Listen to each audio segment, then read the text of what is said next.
Eh bien, bonsoir à tous ceux qui nous ont rejoints pour, un des derniers meet-up, de cette saison du club Power BI. Alors merci d'être encore présents. Je déroule, pour ceux qui ont l'habitude, les petites diapos traditionnelles, que vous avez l'habitude de suivre. Voilà, aujourd'hui donc vous êtes, venus, c'est pour ce meet-up, retour d'expérience avec Pascal et Yas qui vont tout à l'heure se présenter. Donc je vais passer assez rapidement sur cette diapo. Voilà, toujours les petites règles de bonne pratique, durant la session. Effectivement, on vous invite quand même à potentiellement ne pas partager votre écran, vu que les vidéos sont remis après, en ligne sur notre chaîne YouTube. Donc pour ceux que ça gênerait, évitez donc, d'activer donc, caméra et puis vos micros. N'hésitez pas à poser toutes les questions que vous voulez dans l'espace de conversation. On essaie d'y répondre, en live, et s'il y a besoin, Yas, Pascal, je n'hésiterai pas à vous faire remonter toutes les questions de ceux qui nous ont rejoints. Les news, bon, qu'une seule adresse et celle qu'on conserve, donc l'adresse du club powerbi.com. Si vous voulez vous tenir informé des activités du club, des meet-up passés et à venir, les revisionner. Aussi poser vos questions parce qu'on a quand même un club avec un forum qui est assez actif. Voilà, c'est sur cette adresse-là que vous pouvez vous rediriger.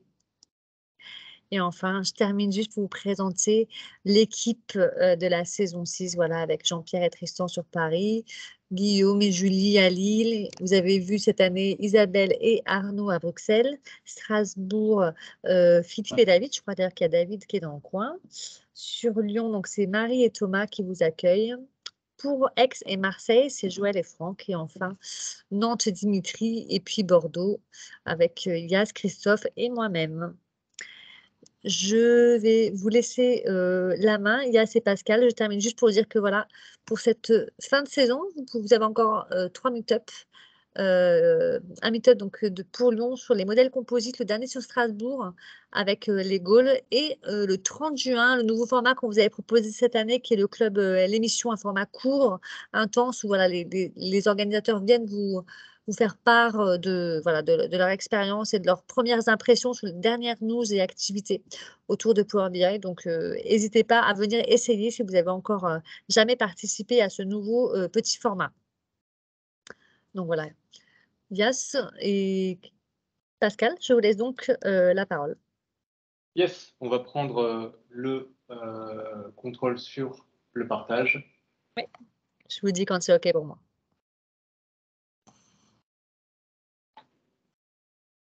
C'est bon, parfait. C'est à vous.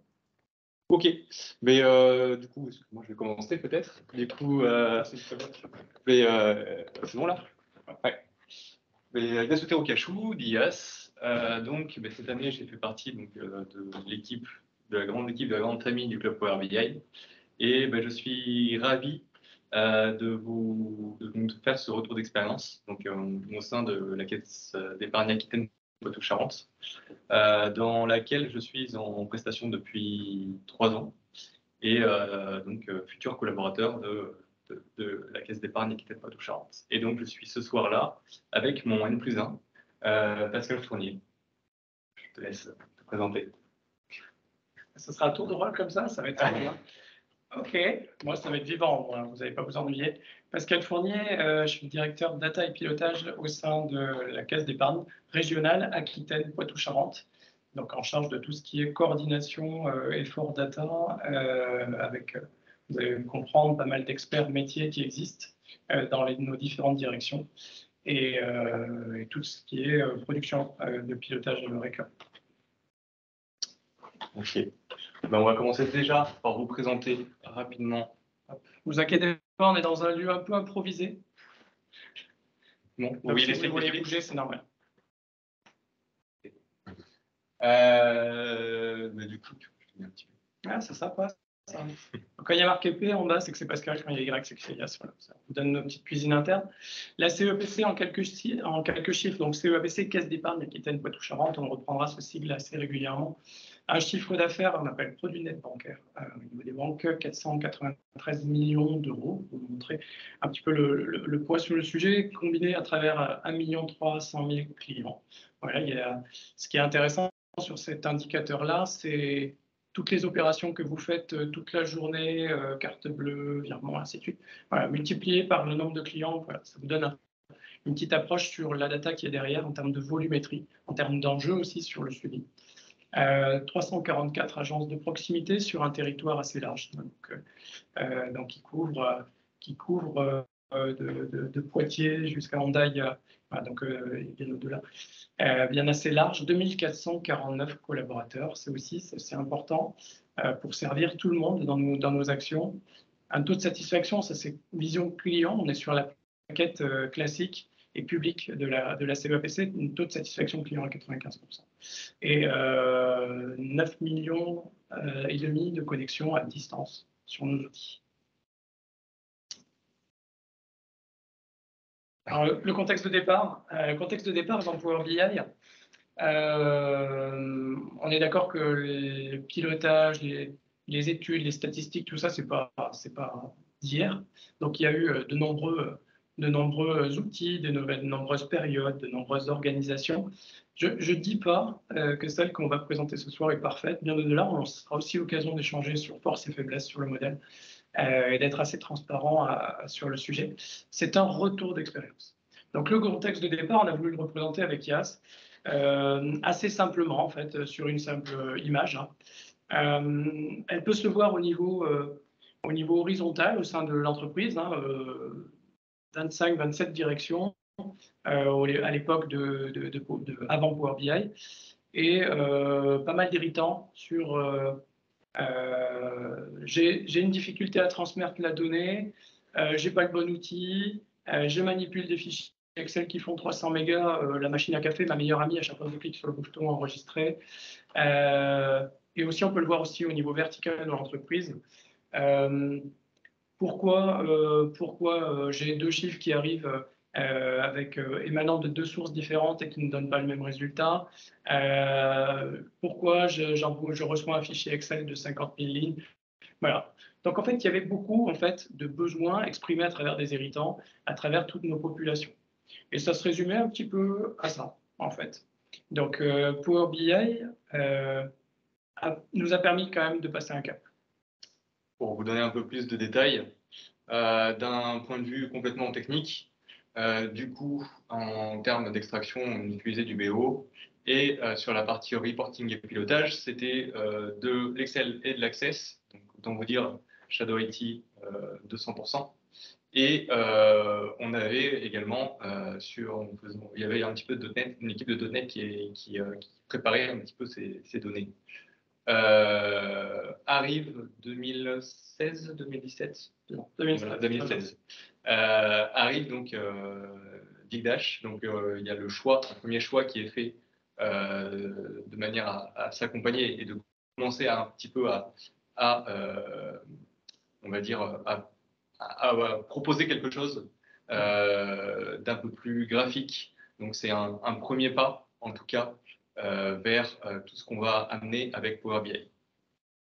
J'active la case transparence et humilité à chaque fois.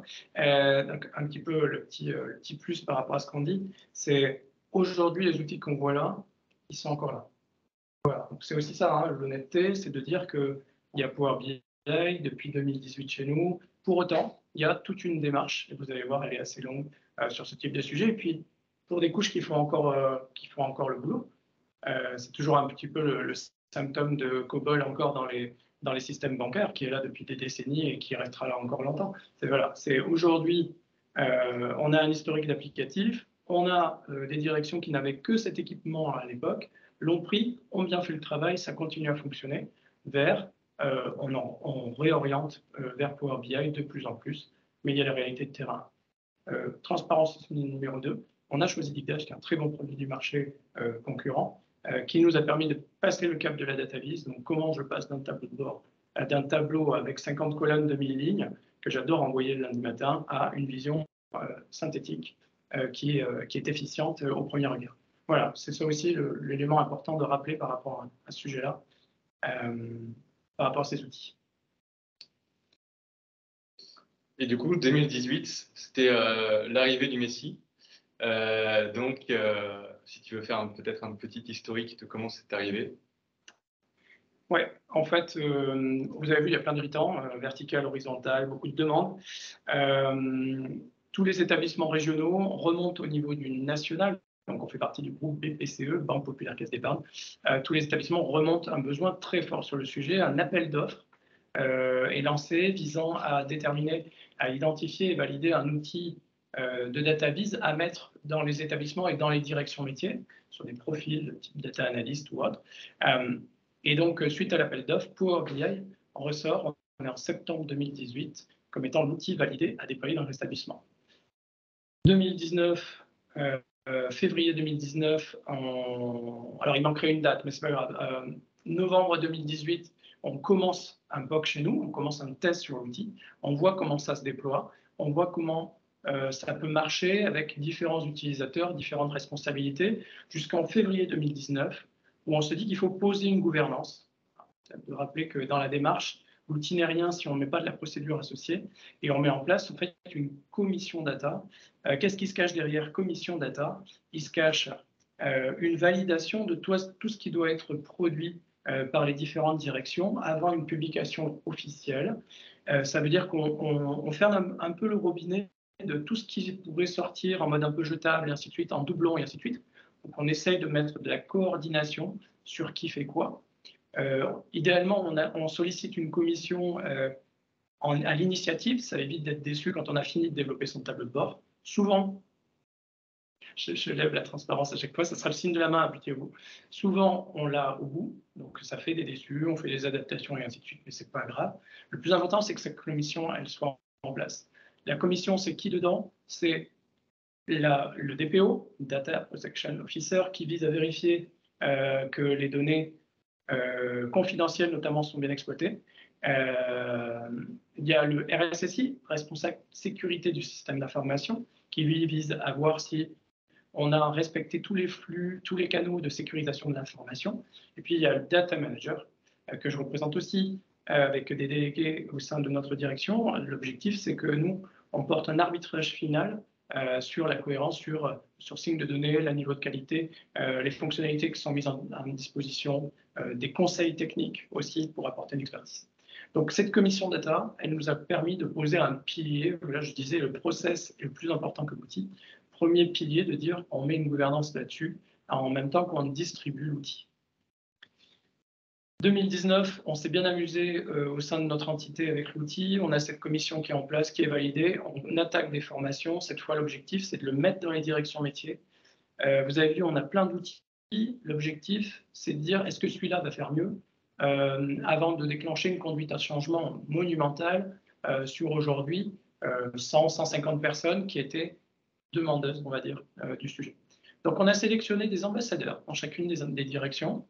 Une personne qui aujourd'hui manipule les données, une personne qui a un besoin concret, une personne qui pourrait monter en compétence de manière légitime par rapport aux missions qui couvrent son poste, et une personne qui, à l'arrivée, si ça fonctionne, pourrait devenir l'ambassadeur, une espèce de VRP qui vend l'offre sur le sujet vis-à-vis de la solution Power BI.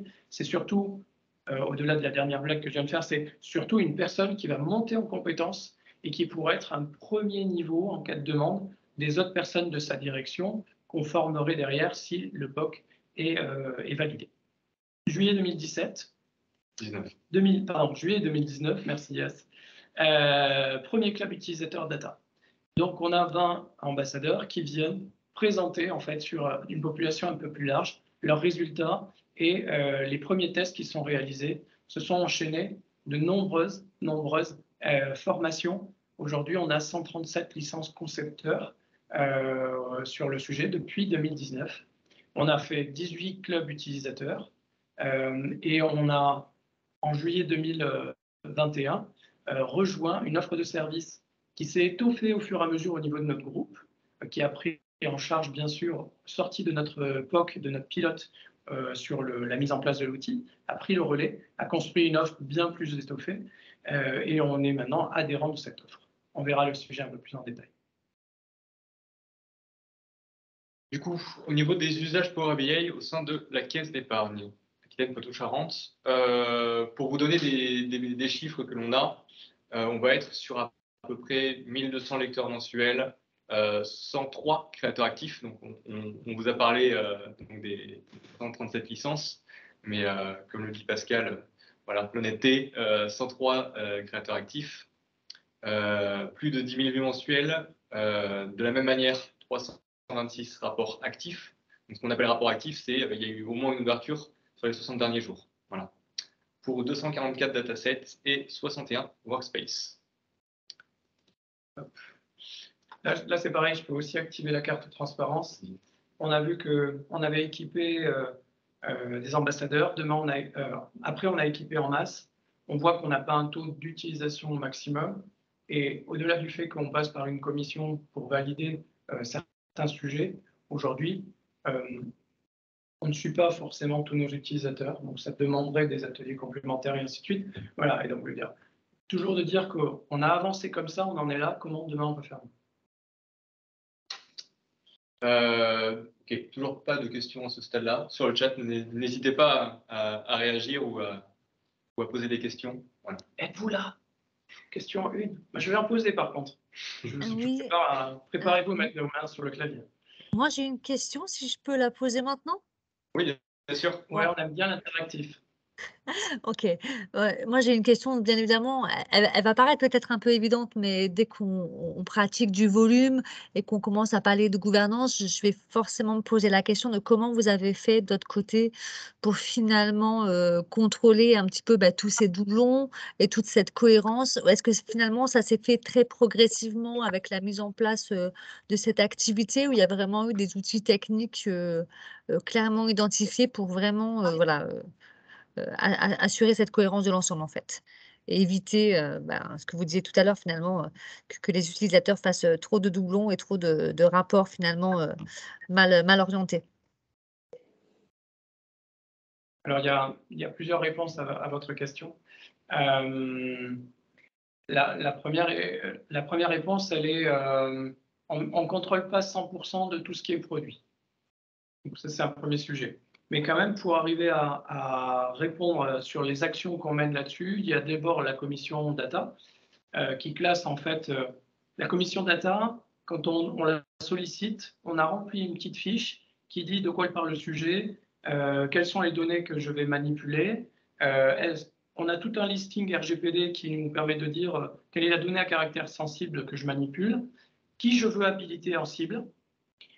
Et on a des petites fiches pour expliquer comment ça se remplit. Donc, à minima, on demande aux producteurs, idéalement à l'initiative et pas à la fin de la réalisation, de remplir cette fiche. Cette fiche est plus présentée en commission, en plus de quelques maquettes ou quand on est à la fin de l'application réelle. Et donc, la commission enregistre dans un dossier, par direction, la liste de toutes les fiches qui sont faites. Et donc, par direction, la possibilité de voir si un sujet est déjà traité ou ainsi de suite. C'est pas parfait, mais en tout cas, ça permet déjà d'avoir ce premier point. On a nos utilisateurs majoritaires, c'est nos réseaux d'agences. Ça représente la majorité de personnes que vous avez vues sur les 2400 personnes. Quand on prépare un tableau de bord à destination d'une agence, on a un directeur sur le marché des particuliers et des pros, on a une directrice sur le marché des grandes entreprises. Et donc, eux, ils sont en garde-fou, c'est-à-dire que le sujet leur est présenté aussi pour qu'ils puissent dire 3 options. Soit c'est innovant, ça n'existe pas dans nos outils, on prend. Généralement, ils sont associés à la demande de départ, donc c'est facilitant. Mais en gros, on va jusqu'à la mise en production. Soit ça existe déjà, on va en récupérer un bout et on va l'insérer dans un process déjà existant, on ne prend pas la totalité. Soit désolé, merci d'être venu, désolé pour l'effort, mais en tout cas, ça existe déjà, donc on n'en a pas besoin. Et ça aussi, c'est un garde-fou intéressant. C'est le métier, en plus d'une commission qui se veut un peu réglementaire et technique, c'est aussi des métiers qui valident qu'on sorte ou pas ces sujets. Et merci pour cet élément de réponse, en tout cas. Je vois que dans le chat, il y a quelqu'un qui pose pas mal de questions. À la limite, je vais lui laisser prendre la parole parce que je vois qu'il y a 3 questions successives, peut-être en sélectionner une. S'il y en a une voilà, qui est peut-être voilà, plus pertinente qu'une autre, je ne sais pas. Je vous laisse prendre la parole. Je vois qu'il y a Nicolas, Grégory, Étienne dans le chat. Je vous laisse poser Bonjour. votre question. Oui, Bonjour. merci. Bonjour. La question peut-être la plus importante, c'est concernant la confidentialité des données. J'imagine que ça a été un vrai sujet parce que je vois qu'il y a du service, donc j'imagine qu'il y a eu peut-être des questions qui ont été posées sur le passage vers le cloud et au niveau de la confidentialité des données, comment ça s'est passé? Est-ce que ça a été long, fastidieux? Voilà. Ça, je vous propose qu'on le voit un peu plus tard dans la présentation. D'accord. On a justement les supports là-dessus. D'accord. Mais on le traite, en tout cas, c'est ça la première réponse que je peux vous donner. D'accord, je me doute. Ça Merci. marche. Très bien, dans ce cas-là, je vous laisse dérouler, Pascal Elias. Je confirme pour le PC égal Poitou-Charentes. Pas de lien avec la politique ou avec un ordinateur personnel.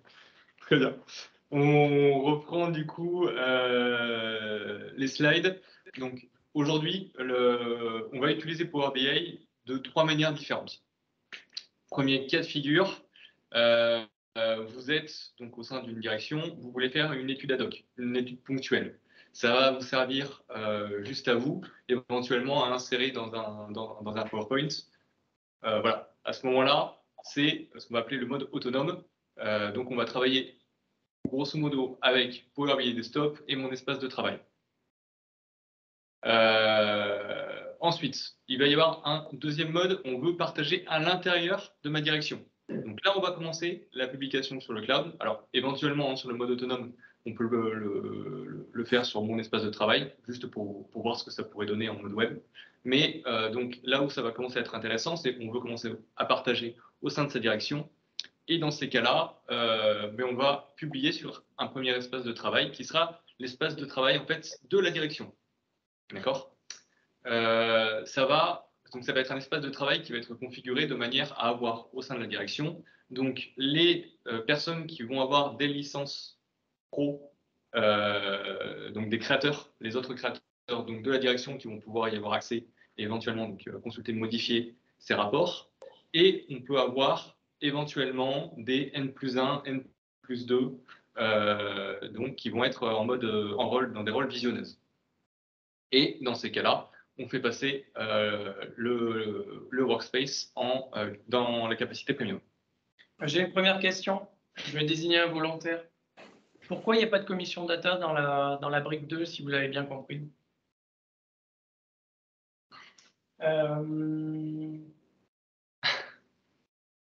Dimitri, vous pouvez nous expliquer ça?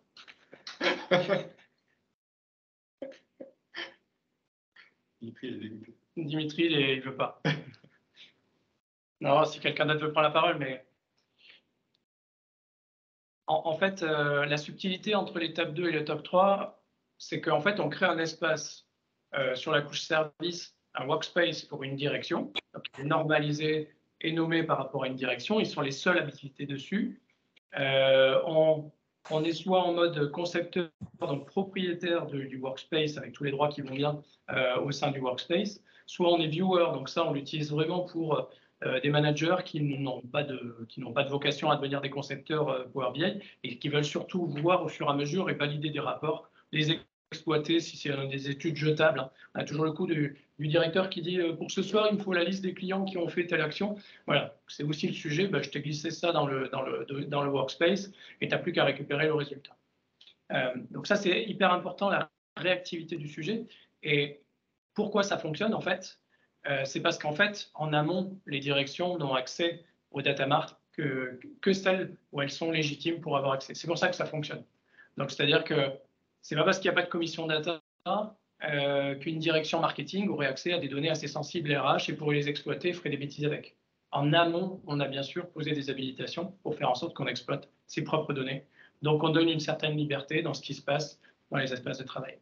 Par contre, dès qu'on est dans un mode où je partage avec une autre direction, que ce soit le collaborateur du voisin, de l'open space à côté ou 2500 personnes, là, en fait, on sécurise le process et il y a la commission data qui est derrière. Oui, je suis d'accord, JP, on va généraliser une interrogation écrite à la fin. Ouais.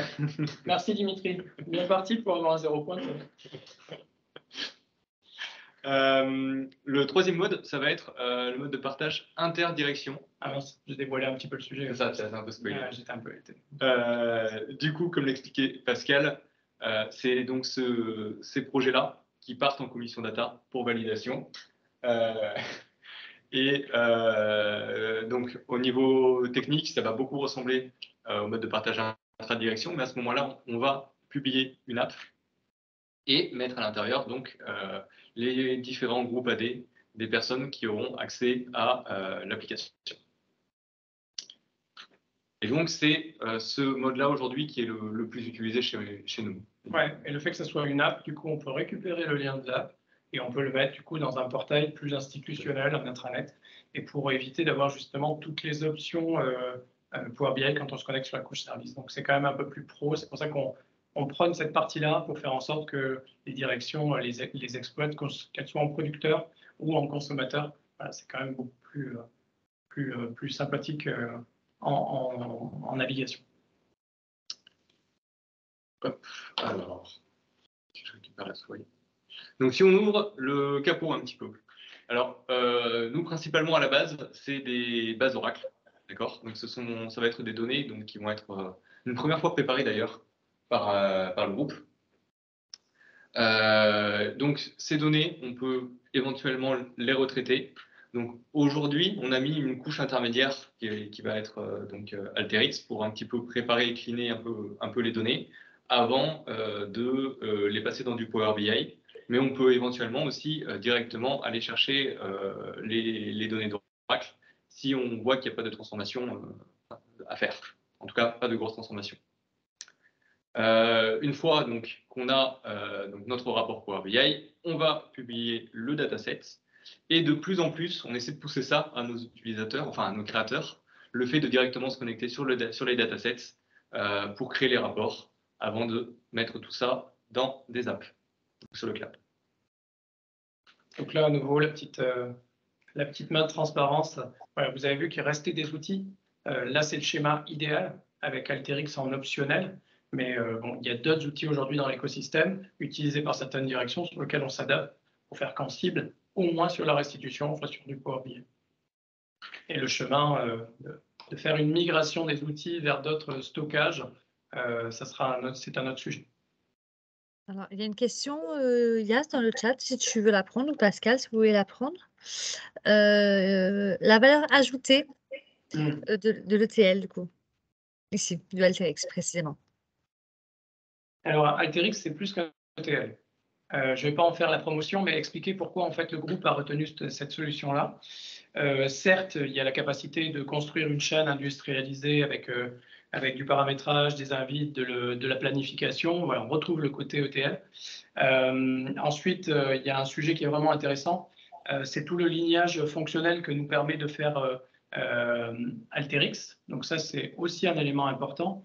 C'est un outil qui se veut pour les métiers et qui, du coup, est plutôt dans une orientation no-code, comme on souhaite le mettre en place côté Power BI.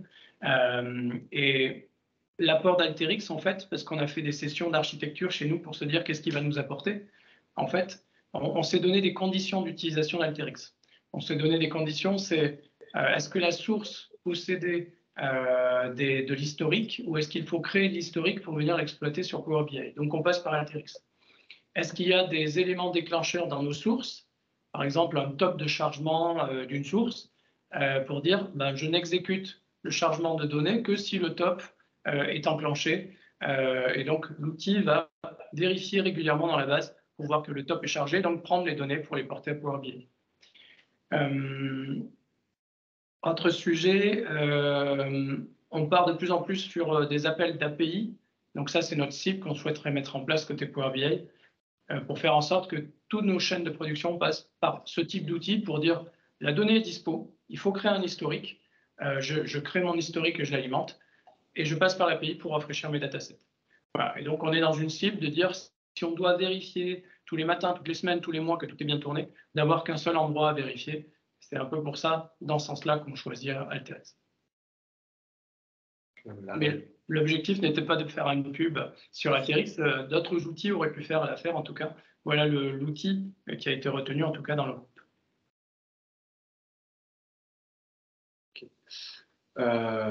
Ensuite. Donc après, on va se poser. Oui, ouais, on va en parler des data marts. Ouais, les data marts. On attend ça aussi. Si tu veux expliquer les 3 types d'acteurs qu'on a aujourd'hui. Aujourd'hui, assez classiquement, aujourd'hui, on a des producteurs. C'est toutes les personnes qui ont en fait créé la donnée. Le conseiller que vous avez en face de vous quand vous avez poussé la porte de l'agence, qui remplit la première fois vos fiches clients, les nouveaux produits, tous ces éléments-là, on est sur la masse colossale des données produites par ces producteurs. Ensuite, on a les experts data, donc toute personne qui va travailler 3 parties. La partie, je travaille sur la qualité des données brutes et donc je fais des corrections. La partie, je fais des chaînes de traitement qui transportent les données brutes, cette fois de qualité, et qui apportent des mesures calculées complémentaires. Et on a les consommateurs. Ce qui est important d'avoir en tête quand on regarde cette slide-là, c'est que dans notre démocratisation de la data, on veut toucher ces 3 populations.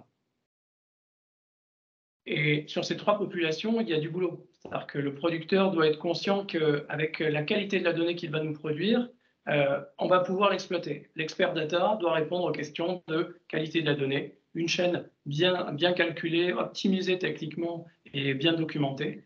Et le consommateur, lui aussi, c'est une personne à suivre, parce que quand on passe du tableau qui fait 50 colonnes et 2000 lignes, et qu'on arrive sur un écran dans lequel on a 3 camemberts, et quand je clique sur un élément du camembert, j'ai tout qui bouge, ça fait peur. C'est aussi ça notre retour d'expérience, c'est que c'est souvent le type de population un petit peu oublié sur l'accompagnement sur ce type de changement.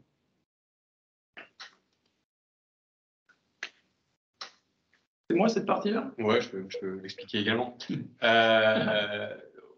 Concrètement, si on reprend, enfin, cette slide est très, très liée à la précédente.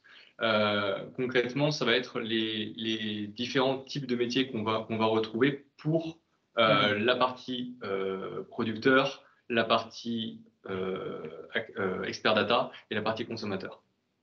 Donc, on va avoir des data stewards qui vont être un petit peu sur la partie, qui vont encadrer la partie expert data. Donc, avec d'un côté des data architects qui vont du coup prendre les données issues de la production, donc nos différentes directions métiers, quelque part, qui vont produire la donnée. Donc, tous les data architects vont s'occuper donc de toute la normalisation. Donc, ça va être quoi? Ça va être toute la partie à la fois data prep, modélisation, et donc mise à disposition.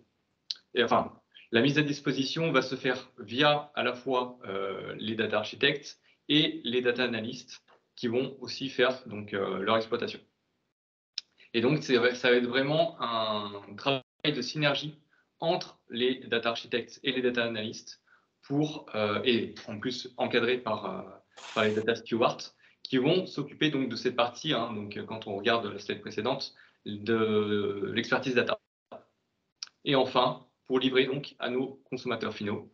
Donc, comme le disait Pascal, on oublie un petit peu. Et donc, de plus en plus, on va essayer de les accompagner à consommer la data un petit peu différemment du tableau imprimé qu'ils avaient l'habitude d'avoir. Merci Yas, vous avez vu, il a joué l'exercice. Normalement, les slides étaient pour moi, mais tu as bien fait. Pour compléter, juste, en fait, quand on regarde cette slide, elle s'appelle fonctionnement, elle pourrait s'appeler aussi gouvernance. Ce qu'on disait au départ, c'est la mise en place de ce type d'outils est limite un peu un moyen de mettre en place une gouvernance au sein d'un établissement. On revoit les producteurs, on revoit les consommateurs. On a parlé de l'accompagnement nécessaire. Si on se concentre en fait au centre, on voit qu'il y a besoin de faire travailler les experts data. Donc, tu as dit que les data architectes préfaisaient les prep et autres. En fait, aussi, les data analysts, les data owners, on peut détailler ces métiers, d'ailleurs, si vous voulez. Ils sont assez classiques dans le jargon du métier, mais on peut aussi détailler. Et donc, le plus important, c'est de voir l'imbrication qu'on voit dans ce type de support. Merci Mathieu qui a créé ce support, d'ailleurs, c'est un petit feedback. Et là, le sujet, c'est on voit que par étape, on a la production, on a le calcul, la mise à disposition, l'entité Data Architect qui est là pour aider sur l'expertise, faire en sorte que tout se ressemble et qu'on n'ait pas des développements totalement hétérogènes et qu'ils soient hors clous. Derrière, il y a une commission DPO et RSSI qui va regarder, donc il faut qu'on soit dans les clous. Et il y a l'exploitation des données. Et on a fait des briques différentes parce que ça peut être des personnes différentes. Et ce qui est intéressant, c'est une mise à disposition par un expert qui est légitime, par exemple, sur un sujet marketing, un sujet réglementaire, un sujet RH, donc ça va être des populations différentes, pour mettre à disposition des données en vue d'une exploitation qui peut être encore une entité différente, le tout normalisé et le cadre jaune qui fait le tour, c'est la chasse gardée, j'ai envie de dire, le garde-fou qu'on retrouve avec la commission data pour faire en sorte que tout soit mis en musique et respecte toutes les directives de notre gouvernance. Est-ce que vous avez des questions? Oui, il y en a une de Gaël sur les chiffres en termes de population. C'est ça? Encore des chiffres. Ah, c'est bien ça. Les producteurs, ce qu'on disait, c'est qu'en fait, il faudrait revenir sur la slide où il y a tous les chiffres et en fait, ils sont limite tous combinés. Parce qu'on peut parler de nos 2445 collaborateurs. Eux, forcément, ils créent quelque chose, que ce soit nos collaborateurs dans les agences, que ce soit la comptabilité, que ce soit le marketing qui a toujours plein d'idées. Voilà, ils créent de la donnée qui est exploitée. Et ensuite, il y a une petite population qu'il ne faut pas oublier, c'est les 1 200 000 clients qui, eux, toutes les 2 secondes, en rajoutent une instruction dans le système au fur et à mesure. Les producteurs, c'est ça. Des partenaires qui travaillent avec nous, des convoyeurs de fonds qui ont bien déposé le montant dans le guichet automatique. Tous ces secteurs-là sont des producteurs. Ensuite, Les experts. les experts. Aujourd'hui, les experts, si on regarde chacune des petites cases, aujourd'hui, dans l'équipe qu'on a appelée Data Architect Normalisation, il y a une équipe de 15 personnes. Et ensuite, on s'appuie sur un collège de Data Owner. Donc, ce collège de Data Owner, c'est une quarantaine de personnes. Et ensuite, il y a ceux qui exploitent la donnée, qui peuvent aussi être des Data Owners. Et donc là, on est sur les 137 personnes dont on a parlé, 103 actifs. Eh bien, merci pour cette distribution. Précisément. Ah, Jean-Pierre, vas-y, pose la question. Non, c'est juste sur l'écriture de Stewart ou Steward. Ok. Ah, c'est pas mal, ça, on a le droit à une séance de correction. En plus, ça nous permet d'optimiser. En fait, je me pose la question parce qu'il y a peut-être une version francisée. Et... À vrai dire, ils sont un peu artistes. C'est peut-être pour ça qu'il y a le... Oui, c'est ça. L'artiste avec un T, c'est ça? L'artiste, oui, il y a un T. C'est ça. Ok. Non, mais c'est bien l'image, en tout cas, du steward qui accueille dans l'avion les données et fait en sorte qu'elles soient bien assises dans le bon siège. C'est bien cette image-là, en tout cas. Quand on parle de Power BI, on peut dire que grosso modo, quand on a voulu le déployer au sein de la caisse d'épargne, il y a eu vraiment 3 étapes. La première, ça a été quand on a voulu déployer l'outil, donc ça remonte à fin 2018, début 2019. On déploie l'outil, on a parlé de nos 20 ambassadeurs. Rapidement, il y a eu 117 formations initiales. Et on a eu une profusion de rapports créés. Voilà, c'était l'effervescence. Tout le monde a voulu créer ses propres rapports, etc., etc. Donc rapidement, on s'est dit, OK, à ce moment-là, il va falloir commencer à mettre des process de gouvernance. Donc tout ce qui va être donc, le process de publication dont vous a parlé Pascal, dont on va y revenir également, et tout ce qui va être l'administration. Ça, c'est à ce moment-là qu'on a commencé à se poser les questions. OK, on a X rapports qui arrivent. Combien on crée d'espaces de travail, pour qui, etc., etc. Ensuite, on a eu l'âge d'argent qui est arrivé assez rapidement derrière. Donc, c'est arrivé beaucoup avec les clubs utilisateurs. On a eu des partages entre les différentes directions. Donc, c'est-à-dire les clubs utilisateurs, là où c'était important pour nous, c'est que ce n'était pas nous qui présentions le fruit de notre travail. C'était plutôt les différentes directions qui disaient, voilà, moi, avec Power BI, j'ai créé ça. Et donc, ça, c'était vraiment important de manière à continuer cette effervescence. À ce moment-là, on a pu accompagner les directions à des bonnes pratiques. Et donc, il y a eu ces fameux clubs utilisateurs. Et enfin, donc, après quelques années, on arrive à un âge d'or. Bah, forcément, il y aura un âge de platine après, hein. Mais donc, dans cet âge d'or, on y a mis l'accompagnement du groupe BPCE. On va en parler un petit peu plus en détail juste après, mais qui nous permet déjà d'avoir un contexte un peu plus global et une direction groupe. Tout ce qu'on commence à créer en termes d'urbanisation, de rationalisation. Donc le but, c'est vraiment d'avoir... hier, on avait énormément de rapports pour donc, commencer à avoir une donnée d'une direction A et une donnée différente d'une direction B. C'était plus possible. Donc on essaie d'avoir un point d'entrée de pilotage par type de population. Donc ensuite, il y a tout le contexte d'architecture qui est retravaillé de manière à ce que le partage puisse se faire entre à la fois ce qu'on appelait les data architectes et les data analystes. Donc, est-ce qu'on va faire du data flow? Est-ce qu'on va faire du dataset partagé, etc., etc. On met en place également tout un accompagnement sur l'UX design et le data storytelling. Et enfin, une méthodologie en projet agile, donc qui va de pair en fait avec l'UX design. Qui n'est pas évident par rapport à la mise en place, par rapport à toutes les populations qu'il y a derrière. Ouais. Et donc tu dis qu'on va passer à l'âge de platine, mais voilà, je mets encore le mode de transparence. Voilà, on rentre dans l'âge d'or. Donc l'accompagnement du groupe, il est opérationnel, mais nos utilisateurs habitués à nos 18 clubs utilisateurs nous disent on ne voit plus, on veut du club utilisateur local aussi, on veut témoigner de nos productions. On voit qu'il y a un petit biais. Donc il faut trouver le juste milieu entre un accompagnement en groupe qui va plus loin avec des expériences qui sont d'autres établissements, d'autres régions, versus donnez-nous la main, donnez-nous la parole pour pouvoir témoigner. L'urbanisation, on est loin d'être fini, parce qu'on disait qu'il y avait encore tous les outils. La rationalisation, on a 9 projets qui sont enclenchés, qui vont nous permettre de rationaliser, de refondre.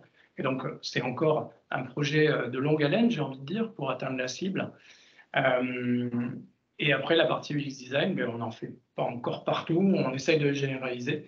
Mais voilà, donc là, faisons en sorte que l'âge d'or soit abouti et attaquons la platine après.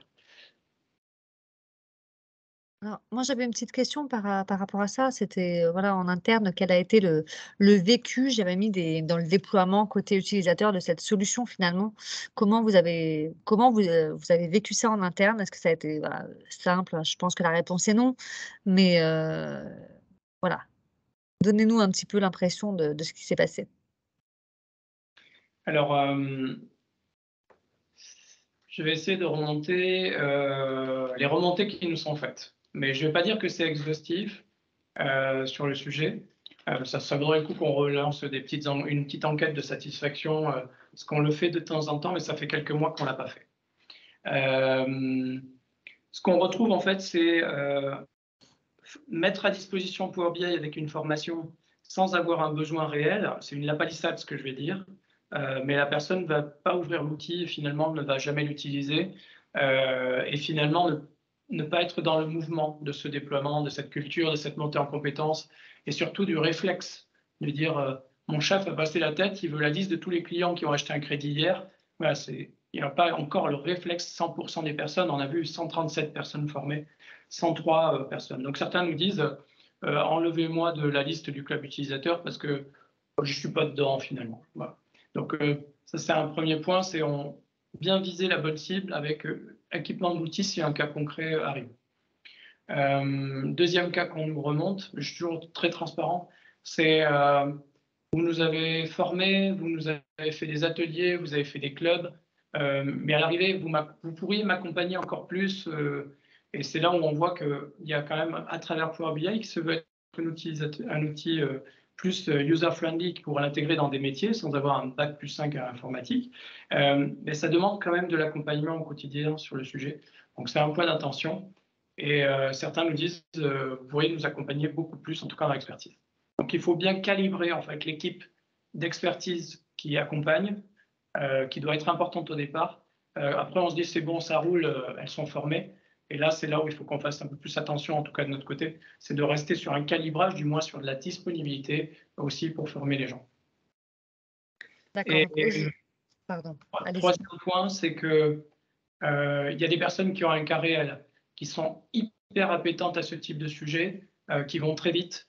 Elles rentrent assez rapidement dans de la complexité.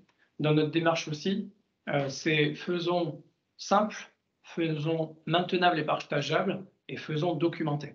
Et là, on voit qu'on a des populations qui ne grandissent pas à la même vitesse et qui ne respectent pas forcément ce dogme. Donc, on va avoir des choses extrêmement complexes. C'est très pertinent, hein, on est sur des experts. Mais à l'arrivée, est-ce qu'on répond au sujet de faisons simple, faisons maintenable, faisons documenté? Et quand on a des tableaux de bord avec 90 indicateurs, on sert nos consommateurs finaux. Voilà. Donc, on a aussi des biais là-dessus. Je vois qu'il y a une deuxième question. Légie, je vous laisse de la même façon y répondre. C'est Nicolas, pareil, qui pose la question. Est-ce qu'après la diffusion de data, voilà, imaginez, est-ce qu'on passe dans des cycles agiles finalement?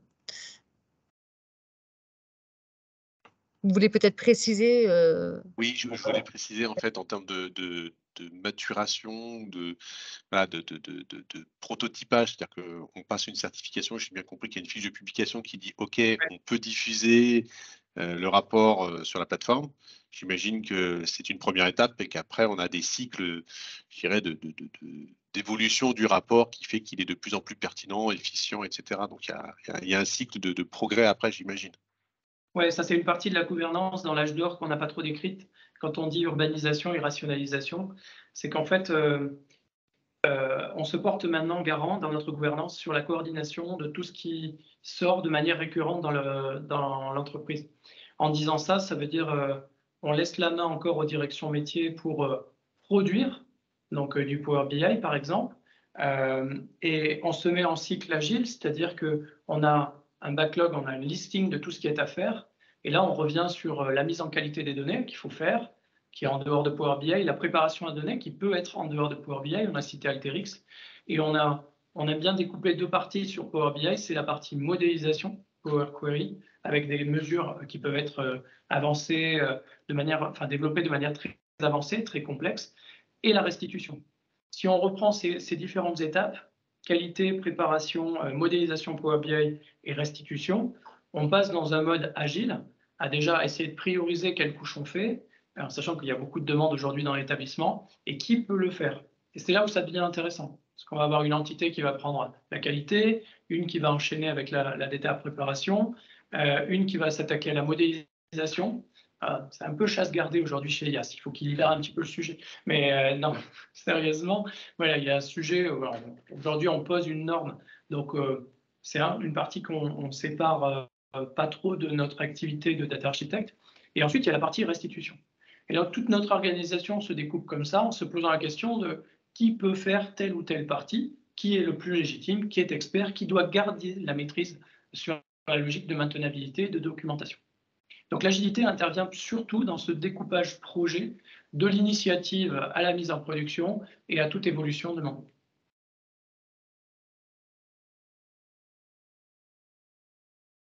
Je ne sais pas si j'ai bien répondu. Je crois qu'il y a encore une Oui, question. très clair, merci. Merci beaucoup. Et allez-y, Elisabeth, on a un petit peu de temps encore. Je vous laisse poser votre question. Merci pour cette présentation. Par rapport au processus de publication là, que vous nous présentez, le cycle, là, c'est à peu près combien de temps? C'est sur des semaines, un mois, l'itération là, entre… Alors, je vais vous donner vous connaissez, si vous connaissez Power BI, le temps qu'il faut pour faire un rapport simple, moyen, complexe. Donc, on met de côté un petit peu cette charge-là dans la réponse que je vais vous formuler. Dans la majorité des cas, les concepteurs de rapports sollicitent la commission data sur l'avant-dernière brique. Donc, vous recevez une petite invitation, je dis vous recevez, si vous êtes data manager, DPO, Data Protection Officer ou RSSI, responsable sécurité SI, vous recevez une invitation dans votre agenda, une petite demi-heure, et une personne qui vient vous présenter du coup la fiche de publication et du coup le produit fini qui est terminé, quel que soit le délai, la durée qu'elle a mise pour le faire. Et elle vous dit, voilà, je voudrais une validation parce que je me suis engagé, parce que là, on est jeudi. Lundi, si on pouvait l'ouvrir à tous les collaborateurs, ça m'arrangerait. Donc, la réponse à votre question, c'est que forcément, face au délai imposé, on va quand même regarder. Peut-être qu'on va donner des blocages en disant cette partie-là et cette partie-là, ça ne va pas du tout. Vous ne pouvez pas mettre la liste de tous nos clients avec le module exporté où on ne maîtrisera pas ce qui se passe, donc vous devez corriger cette partie-là. Je donne un exemple. Mais généralement, dès que la commission data est sollicitée, ça va assez vite pour ensuite engager des habilitations et faire en sorte que ça soit ouvert au public concerné. Donc, au moment où on prend l'avant-dernière brique et le moment où c'est diffusé, c'est une histoire de quelques jours, ce modulo, les disponibilités des différentes équipes IT pour assurer les habilitations. Mais en tout cas, ça va très vite. La sollicitation, si on la reprend depuis le départ, l'initiative, pareil, une direction a une idée d'un projet, un rapport, l'envoie du coup aux deux patrons qui représentent la majorité des collaborateurs finaux si ça leur est destiné, et généralement, assez rapidement, fait une réponse sur l'initiative, est-ce qu'elle est viable ou pas. Voilà. Après, tout le reste des petites briques, en fait, c'est des solutions ponctuelles sur le projet. Je vais aller voir un data owner RH si j'ai besoin de données RH, il va me donner la réponse. Voilà, ce sont des échanges qui peuvent aller assez vite, modulo la disponibilité des données, la disponibilité des personnes. Je propose de rapidement passer sur le procès de publication. Ouais, on est très à la bourse, chouette. Donc là, c'était pour un petit peu vous présenter l'accompagnement que nous fait le groupe BPCE, donc qui a repris la main dans notre accompagnement depuis juillet de l'année dernière. Donc ils vont proposer des bibliothèques de contenu, ils vont animer des communautés, donc ça c'est pas mal pour avoir des petits tips sur la solution. Il va y avoir des tables rondes, c'est toutes les 2 semaines. Donc autour de l'outil. Et des événements comme celui qu'on vous a mis en exemple juste après. Alors voilà, là c'est pour aller un petit peu dans le détail. Et des événements comme un datathon qui a lieu en ce moment d'ailleurs. Exactement, soutenance demain matin pour ma part. Voilà. Voilà. Là c'était pour un petit peu répondre aux questions de Nicolas Grégory. L'importance de la RLS. Donc, comme on l'a dit, on a des données qui partent dans le cloud. Et on va avoir donc le besoin d'avoir des données restreintes en fonction de qui va aller regarder la solution. Donc là, je vous ai donné un petit exemple qu'on va retrouver assez régulièrement. Ça va être donc au sein en fait des différents collaborateurs. On va avoir des collaborateurs qui vont avoir des directeurs d'agence, qui eux-mêmes vont avoir des directeurs de groupe et qui vont avoir des directeurs de région. Donc ça veut dire quoi? Ça veut dire que mon directeur de région, il doit avoir tout le monde. Mon directeur de groupe, il doit avoir uniquement les agences qui lui sont affectées. Et mes directeurs d'agence, ils doivent uniquement avoir leurs propres collaborateurs. Je vous ai fait en bas donc notre petit modèle de RLS que l'on a. Grosso modo, on va avoir nos managers qui vont rentrer dans une table où on va gérer en fait ces affectations-là, de manière à ensuite pouvoir avoir une table de tous les collaborateurs qui vont filtrer la donnée. Donc notre tableau de fait ici. Donc je vous laisserai aller dans le détail de la slide, de toute manière c'est enregistré. En résumé, du coup, par rapport à cette slide-là, la démarche qui est surveillée de très près par notre commission data, on protège la donnée du client. Donc, je suis légitime pour voir le détail du client par rapport à l'arborescence que vous a présenté Yes, ou je protège la performance du collaborateur à son management. Donc, le collaborateur 1 peut voir ses résultats, mais ne pourra pas voir les résultats du collaborateur 2, si ce n'est de manière agrégée par rapport à son entité, donc l'agence, ou par rapport à son métier.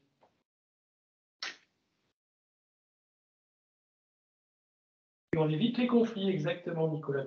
C'est ça.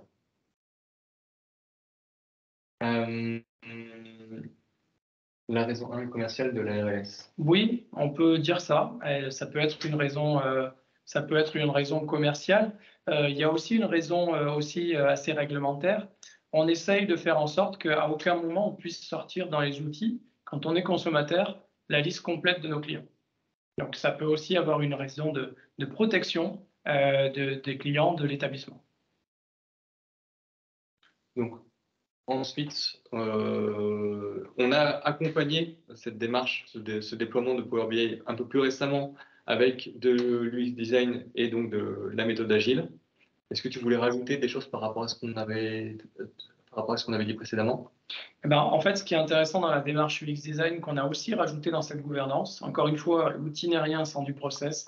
L'UX design, par défaut, hein, pour rappeler, on est sur rendre extrêmement efficace un tableau de bord qu'on a créé en minimisant, en apportant les bons graphiques par rapport aux indicateurs et en essayant de faire en sorte qu'on ait du data storytelling. Je passe de l'écran 1 à l'écran 2, qu'il y ait une certaine logique, une fluidité par rapport à ce qu'on essaye de conduire pour l'utilisateur. Mais le plus important qui nous intéresse dans l'UX design, c'est le fait de mettre autour de la table à la fois des donneurs d'ordre, l'exécutif de l'établissement et des utilisateurs finaux.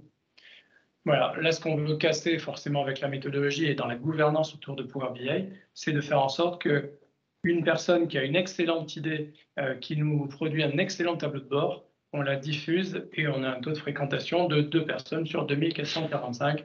On est ravis, donc voilà, c'est l'adéquation entre le besoin et l'utilisation derrière. Est-ce qu'on utilise des templates Power BI? On va les utiliser, mais peut-être pour du partage au sein du groupe. C'est-à-dire que à ce moment-là, on va avoir en fait une espèce de boutique dans lequel vont être proposés des rapports qui ont été travaillés par d'autres caisses ou d'autres établissements du groupe BPCE. Et si on voit qu'on est à peu près sur les mêmes sujets, on peut à ce moment-là demander le template Power BI correspondant de manière à essayer de brancher nos données dessus. Voilà. Donc on a les templates pour un établissement qui se lance par défaut, il ne démarre pas d'une page blanche. Et ensuite, on a ces fameux chantiers de refonte qui visent à réduire fortement et avoir qu'un point d'entrée par domaine chez nous ou par gros groupe de consommateurs. En fait, c'est là où on a fait travailler l'UX design sur l'année 2021 majoritairement. On a réussi à avoir un template vraiment très intéressant et on le duplique sur les autres domaines pour faire en sorte que les utilisateurs aient des habitudes de navigation et pas faire en sorte qu'on ait des tableaux de bord à l'arrivée qui soient totalement différents.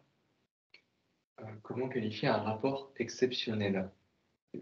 Oui, tout à l'heure, vous avez évoqué quand il y a un rapport qui est vraiment bien d'un point de vue UX, voilà, on le diffuse en masse. Donc, ma question, c'était, voilà, quel est l'indicateur qui permet de se dire que le rapport est-il exceptionnel? Est-ce que c'est le nombre de vues, tout simplement?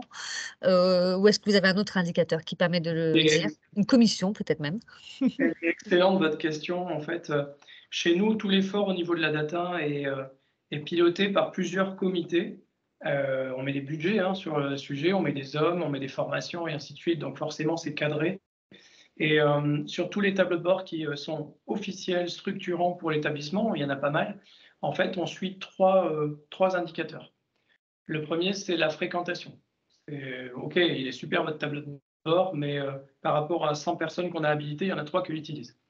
Le deuxième, c'est les temps de réponse. Donc, on suit de manière régulière sur des comités de projet, des comités de pilotage, les temps de réponse qu'on obtient et on estime en fait si c'est viable ou pas. Donc, on a eu le sujet sur un tableau de bord vraiment très structurant l'année dernière. On était à 8 secondes, 8 secondes d'ouverture du rapport. Ben, il était considéré que ce n'était pas normal qu'on soit aussi lent, entre guillemets.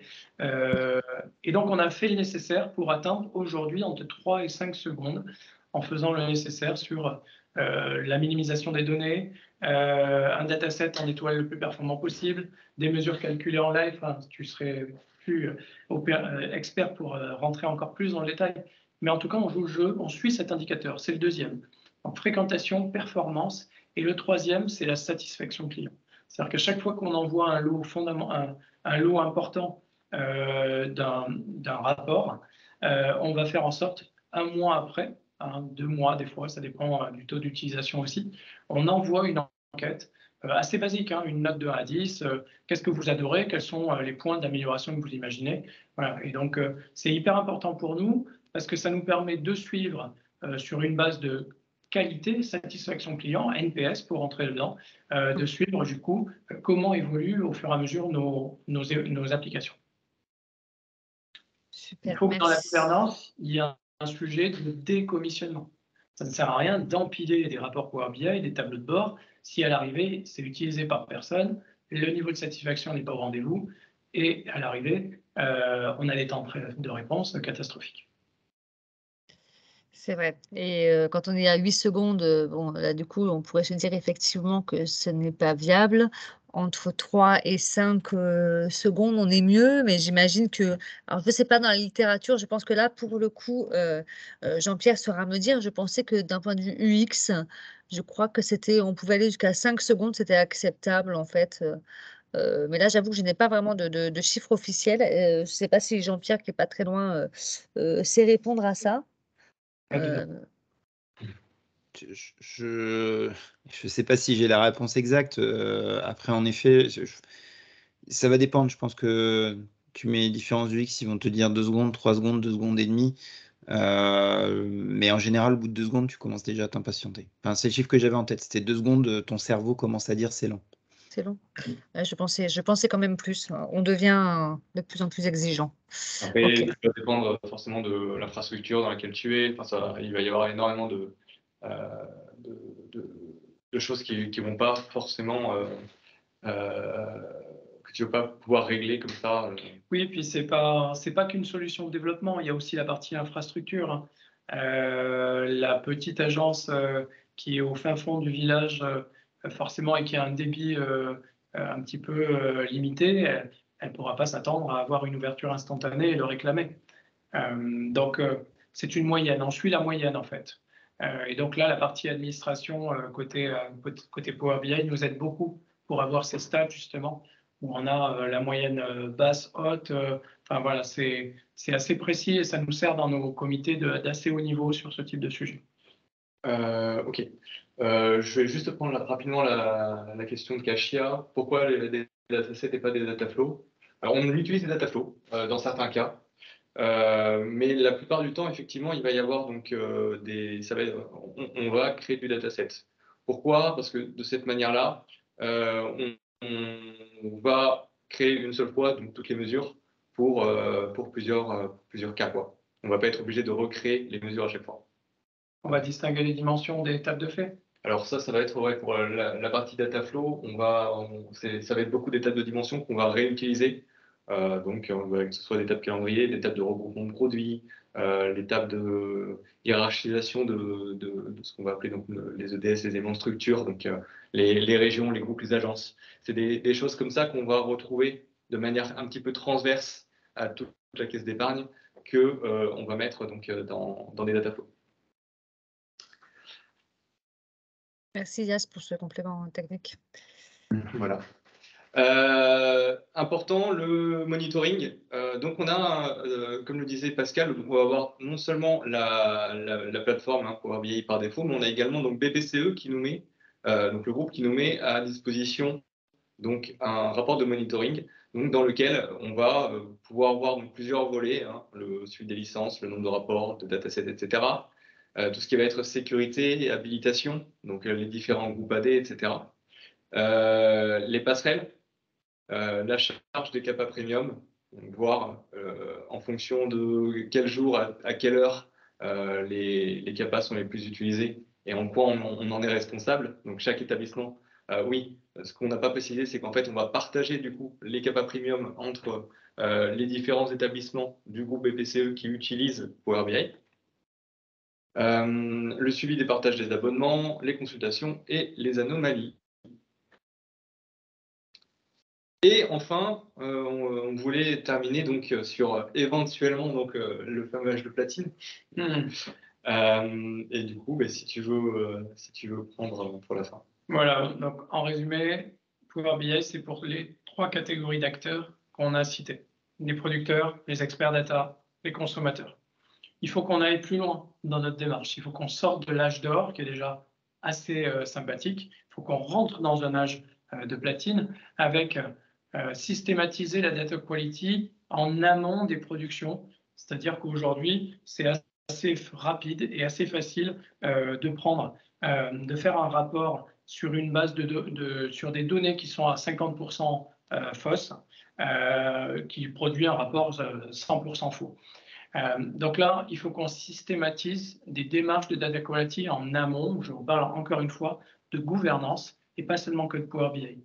Donc il faut qu'on sensibilise déjà au niveau des producteurs le fait qu'il y ait des vérifications poussées, qu'il y ait des corrections en amont, de lever la main pour dire j'ai toujours une erreur sur ce sujet-là parce que l'écran en entrée génère un bug, parce que le moteur de calcul n'est pas bon, et ainsi de suite, qu'on puisse progresser sur la donnée à la source.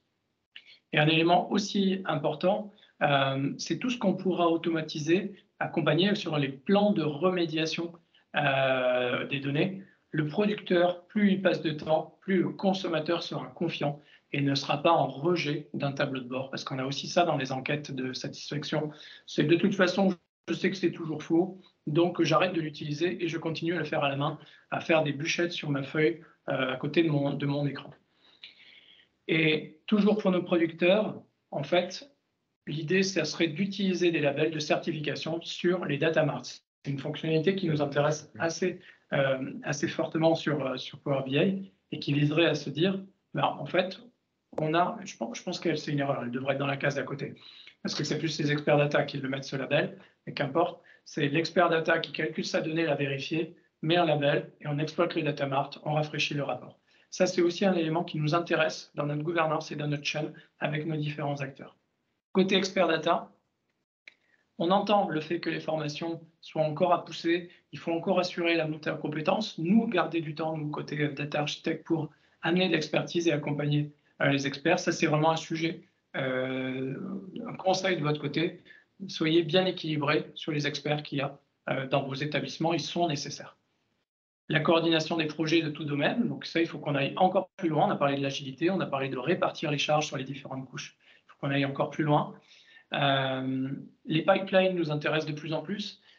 On est limite pas assez mature, mais demain, on se dit, voilà, avoir un environnement de développement, un environnement de recettes avec plus d'utilisateurs en mode un peu pilote, un environnement de production, suivre les différentes versions, assurer ne pas perdre des versions, s'assurer que les évolutions sont livrées au fil de l'eau et ainsi de suite. Ça va vraiment être l'étape d'après. Modèle composite, on adore le sujet, ce qui va nous permettre encore plus de décupler en fait les forces de toutes les entités qui pourraient mettre à disposition un jeu marketing, un jeu RH, un jeu réglementaire, de se dire voilà, on a tout de rangé à cet endroit-là et on va dans le sein d'un rapport faire le meilleur des mondes pour utiliser ces différentes données. Aujourd'hui, on a un organe de sécurité qui pour le moment, nous dit que c'est un peu trop tôt pour utiliser ce type de sujet, donc il faut attendre. Nous, on veut embarquer là-dessus. IA s'est surexcité à l'idée des data marts, fera un POC assez rapidement là-dessus pour nous prouver si ça vaut le coup, pour qu'on le porte au niveau du groupe, pour pouvoir avoir une ouverture sur le type de sujet et l'appliquer. Et ensuite, les API, on en a parlé, l'API qui nous permettrait en fait plutôt d'être en mode get depuis mon rapport, j'ouvre un accès par la gateway pour récupérer mes données. J'ai une partie planification d'un côté, on préférait faire du push en fait, qui nous permettrait à la fois d'avoir un seul endroit dans lequel on a toutes nos planifs, d'avoir une minimisation des données, je push seulement les données qui sont nécessaires dans le rapport plutôt que d'avoir un accès sur un espace un peu plus large en source. Voilà, on y voit beaucoup d'avantages. Et la partie consommateur, ne pas l'oublier. Assurer des formations, des sensibilisations aux usages de manière assez large pour commencer sur Power BI. Voilà comment ça se manipule quand on est face à un rapport ou à un tableau de bord. Et ensuite, des accompagnements spécifiques pour les rapports clés qu'on a au sein de l'établissement. Et pousser la systématisation donc des enquêtes de satisfaction et surtout faire des retours. On a bien compris, voici les évolutions que vous avez demandées. Et assurer ce fil-là, vu qu'on a vu que c'était un indicateur clé au niveau de notre comitologie.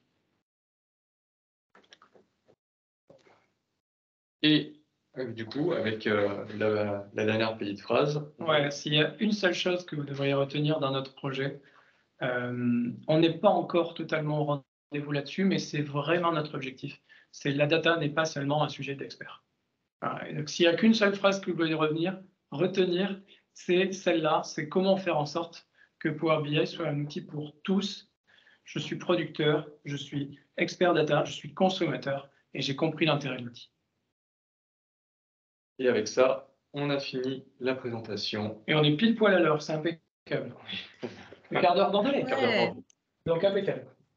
Merci beaucoup, c'était vraiment, vraiment super d'avoir pu avoir cette visibilité-là. J'avoue qu'en 2018, moi, je faisais mes premiers pas avec Power BI. Je n'avais pas encore conscience que derrière, un monstre grandissait à la caisse d'épargne. Donc voilà, donc c'est top. Merci vraiment pour avoir donné cette visibilité. On sent que c'est plutôt mature aujourd'hui et que les choses en 4 ans ont vraiment, voilà, se sont bien déroulées et que ça a bien mûri. Bon, pour les data mart, je sais pas, il faudra nous dire, en saison 7, on se revoit Ouais, pour, se dire, voilà, est-ce qu'il y a eu une évolution de la stratégie de la gouvernance finalement, et on a réussi à rendre des équipes avec, voilà, toujours plus matures, et comment vous avez fait pour fidéliser tout ça? Voilà. Bah, écoutez, s'il y a des gens qui veulent prendre bien évidemment la parole, c'est le moment. Posez vos questions à Yass et Pascal. Je pense qu'ils seront ravis de vous répondre. Moi, je voulais juste abuser avec un merci à Yass et Pascal, parce que c'est important de partager et c'est ça qui fait finalement, qui enrichit un petit peu tout le monde. Donc, il y a peu de gens qui partagent aussi de façon si détaillée comment ils travaillent avec ce qui marche pas. Donc, merci à vous deux, c'est très très précieux pour l'ensemble de la communauté. C'est top. C'est top. Nous, on serait ravis, en fait, on n'a pas le temps, hein, parce que on en parlerait longtemps, mais on serait ravis de savoir où est-ce que vous en êtes dans vos entreprises par rapport à tout ce qu'on a dit. Est-ce qu'on est dans le vrai, est-ce qu'on est dans le faux? Et, voilà, tout ça, c'est vraiment intéressant. C'est aussi ça, l'échange qu'on aimerait avoir par rapport à ce Rex. Très bon Donc là, je point. Si sais d'autres pas. personnes veulent faire un Rex, c'est possible en plus dans pas mal de villes en France. Donc, merci pour l'appel, parce qu'évidemment, c'est ça aussi le retour d'ascenseur, hein. C'est bien qu'il y ait des gens qui partagent, mais il faut que tout le monde joue le jeu quand même. Donc, n'hésitez pas, si vous avez envie de parler de votre projet, de vos galères, c'est toujours très bien, et c'est pas, tout est positif. Je vois qu'il y a une question. Allez-y, je vous en prie. Oui, tout d'abord, merci pour ce super boulot. Je crois qu'il y a eu vraiment beau travail de fait. C'est assez impressionnant et c'est magnifique. J'avais une question sur justement la stratégie cloud. Encore une fois, on est dans le domaine bancaire. On sait que c'est toujours un petit peu compliqué au niveau de la stratégie de sécurité. Je veux savoir si ça avait été compliqué pour vous de mettre en place et de mettre à disposition comme ça une plateforme cloud, ou est-ce qu'il vous a fallu peut-être passer par un report serveur ou quelque chose comme ça qui vous a permis de faire déjà un premier POC et donc de montrer un peu les avantages de Power BI, et ensuite vous avez eu peut-être plus de possibilités à monter la plateforme sur le service Power BI. En fait, on a un organe de sécurité, d'architecture très important, structuré, très regardé, dans lequel il faut remplir 3 fois un formulaire et le faire signer à Emmanuel Macron pour que ça soit validé. J'imagine. Je plaisante, hein, pas de politique dans cette Non, mais on ne doit pas être très loin, je pense, et voilà. en termes de complexité. Autant dire qu'avant qu'on arrive dans le cloud, sur ce type de sujet qui, en plus, est le premier chez nous, pratiquement, de cette ampleur-là, on a mis beaucoup de temps. Microsoft a dû montrer patte blanche sur à la fois la sécurité du stockage, limitée à notre groupe, et exclusivement, c'est-à-dire on est dans un tenant spécifique au groupe dans lequel il y a une ou voire plusieurs clés de cryptage qui permettent de sécuriser les données contenues. Donc on est dans la théorie du stagiaire chez Microsoft qui ne devrait pas pouvoir se connecter et voir en tout cas ce qu'il y a chez nous. Donc ça, c'est un élément important. C'est long et ça se traduit aussi par... Pardon ? Et c'est long et ça se traduit aussi par des ouvertures qui sont encore progressives sur les fonctionnalités au fur et à mesure. Donc, c'est pas parce qu'il y a la nouvelle version qui apporte les data marts que les data marts seront chez nous demain. Ça sera peut-être un peu 2023. C'est un exemple. Ouais, non, mais Ouais. Sur les data mart, il vaut mieux pas trop se presser non plus, mais j'imagine bien qu'effectivement, l'ouverture du tenant, en tout cas l'ouverture du service côté BPCE a dû être effectivement très restreinte au départ. Et ensuite, en fonction des usages, il y a eu des demandes qui ont été faites pour libérer quelques fonctionnalités. Mais effectivement, ayant un tenant assez verrouillé, j'imagine que vous ne pouvez pas faire de partage vers l'extérieur. Votre tenant, effectivement, n'est accessible qu'aux personnes qui sont propres à l'organisation. Donc, ça limite effectivement certaines fonctionnalités, notamment, je pense à l'embedded, par exemple, si vous aviez des demandes d'une direction qui souhaite faire de l'embedded voilà, avec des clients extérieurs, là, vous êtes un petit peu coincé pour proposer ce type de solution. Donc, on est en dehors de notre périmètre et notre responsabilité, mais on sait que c'est très bien assuré et que derrière, c'est important à la fois pour nous, il faut qu'on soit confiant d'utiliser ce type d'outils, et c'est surtout super important pour nos clients. On fait très attention aux données qu'on met dans le cloud. C'est aussi pour ça qu'il y a la commission. Toutes les données exploitées et le rapport sont classés avec une classification de C1, c'est public, jusqu'à C4, c'est ultra confidentiel. Tout ce qui est C4 n'a pas le droit d'être dans le cloud. Voilà ce que dit en fait l'organe de sécurité chez nous. Donc tout ce qu'on met dans le cloud correspond à des données qui sont dans la limite en tout cas du raisonnable sur ce type de sujet. C'est bien, vous autorisez le C3. C'est bien. Oui, c'est ça. Je Oui. pensais qu'effectivement le C3 n'était pas. Oui, bon. C'est pas toujours le cas. C'est pour ça. Oui, voilà, ça Par contre, surpris, mais tant mieux pour vous. Dès qu'on est en C3, on est sur des habilitations strictes, des revues d'habilitation. Enfin, voilà. D'accord, il y a des contraintes quand même, mais ils peuvent publier. D'accord. Okay. Non, c'est intéressant. Merci. Il y a une question de Xavier également. Vas-y, je vous en prie, Xavier, à vous. Xavier, à vous de jouer. Vous êtes en mute. En mute. Je vais couper mon micro. Bonsoir. Bonsoir. Merci beaucoup pour cette présentation. Ça éclaircit aussi et nous dit que vous êtes aussi dans la bonne direction. Sinon, on l'est. Merci. Est-ce que vos datasets, vous les faites évoluer ou un nouveau besoin égale un nouveau dataset? Ça, c'est la première question. Et après, vous avez parlé d'RLS et d'interdiction d'exporter les données. Mais est-ce que vous avez ouvert à Excel? Est-ce qu'on a ouvert, pardon? À Excel, à l'analyse via Excel. Non, c'est bloqué. Et donc, au niveau des nouveaux besoins, on essaie, c'est ce que dans une des slides, j'ai essayé de le dire, c'est qu'on essaie de plus en plus ce que nos créateurs métiers, donc nos data analystes, se connectent directement sur les datasets, n'aillent pas refaire toute la préparation de données et la modélisation pour leurs différents besoins, pour leurs différentes analyses. On préfère faire évoluer un dataset existant en y ajoutant une donnée qui va leur servir, plutôt que de repartir sur de la recréation de données quelque part. Donc voilà. Donc on a encore des progrès à faire là-dessus, mais c'est la direction qu'on essaie d'avoir. On est dans le sens d'organiser, structurer une arborescence de rapports avec une certaine logique, à la fois pour rationaliser la donnée et aussi pour du coup séparer les tâches qui pourraient être faites par différentes entités. Merci. Eh bien, merci beaucoup. Je ne sais pas s'il y a d'autres questions dans le chat. Jean-Pierre, en tout cas, je pense qu'on peut couper l'enregistrement de notre côté pour se diriger progressivement vers la clôture de l'événement. Xavier, vous avez une autre question ou la main est juste restée levée?